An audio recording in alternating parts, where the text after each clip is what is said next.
When is the Hall of Fame induction? Okay, the Hall of Fame is September 16th, 2 o'clock in the afternoon. They've moved it from what had been the library commons area. It's now over in the theater. And I'm understanding that there's a reception afterwards for guests we might, want to have attend. So it was quite a surprise to me. Father Castle asked me to come to his office, and I just thought it would be for a little chit chat since I've known him through St. Mary's and wanted to congratulate him on his new role.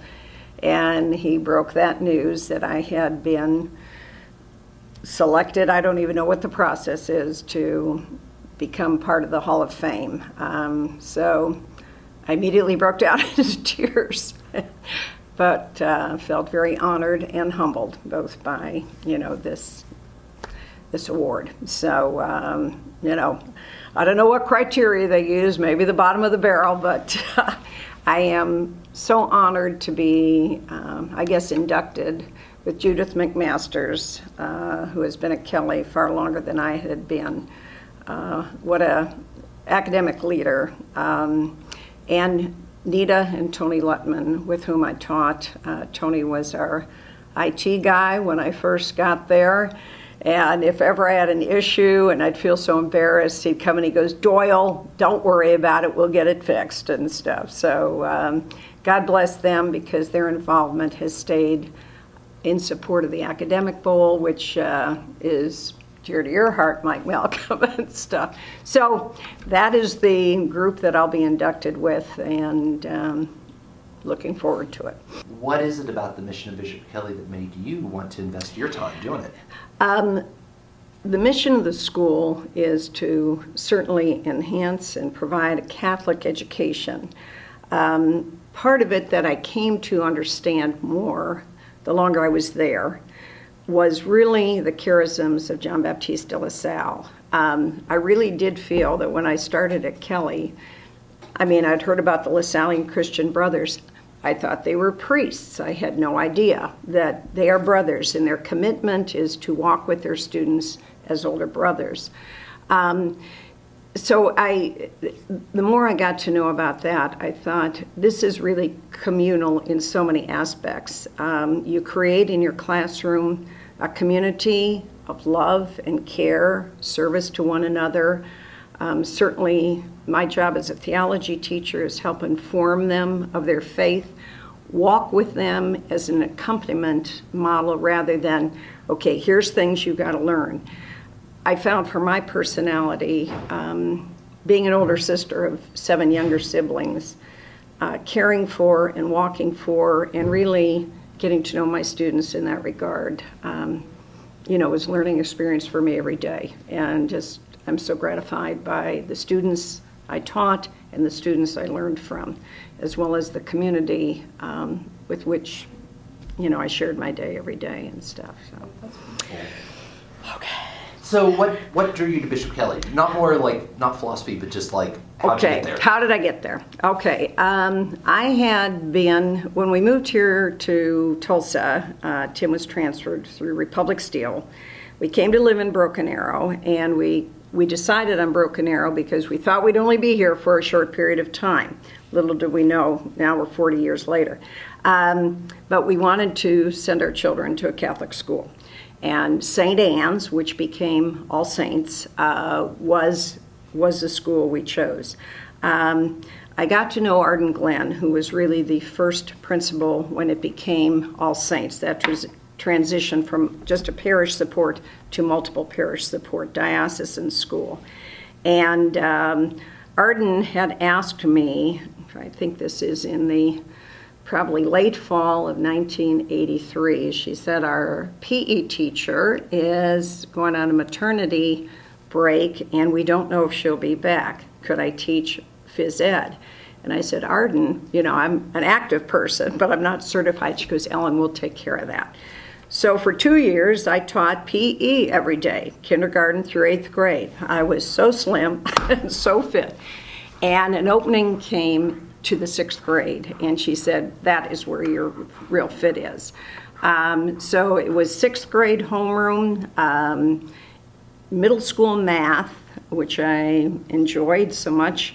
But then history, religion, English, social studies, all the other subjects in the middle school curriculum. I taught 6th grade and learned that little middle school animal. Some people thought you're kind of crazy, and I thought you learn a lot from middle school kids for 11 years. And during those last few years, I started taking a master's program through Loyola New Orleans and received my master's in religious education. My two older kids had graduated from Bishop Kelley by '92. Our oldest daughter had invited Tim and I to really get active in the search retreat program. And so working with high schoolers at that level, I became really comfortable. And Erin, our daughter, encouraged, she was, "Mom, Bishop Kelley needs you." So when an opening came in theology, I applied for that position. And in the fall of '94, I started at Bishop Kelley, which was a gift for me. But do you have any favorite moments from the classroom? Like any moment that really inspired you? Oh, inspired, I've got so or many. made you laugh. Okay. Yeah. Let me think on this, because there's quite a few. I will always hold deep in my heart the first class that I ever had at Bishop Kelley. It so happened to be the academic year class of our youngest daughter, Kara. So I had many of her friends. I think that year there were about 200 and close to 250 freshmen, and I think I taught all of them freshman theology. Some of them are teaching at Bishop Kelley today, so that's, to me, is very gratifying that they felt that they were called to this profession as well. Some of the sadness have been losing students while they were there at Kelley. And that happened on more than one occasion. I remember, though, deeply one of my students who would have graduated in '99, an accidental gun situation. But the students, that daily presence of Erin not being in the class really got to all of us. So every day one of the kids went up. I had a candle on my file cabinet, and we'd light the candle and we'd put it there on Erin's desk and just recognize that he was with us still. I think that those kind of situations touch the kids deeply, as it should. This was one of their classmates, and they kept the memory alive. What should we learn from this? How do we honor people? So that's a sad memory.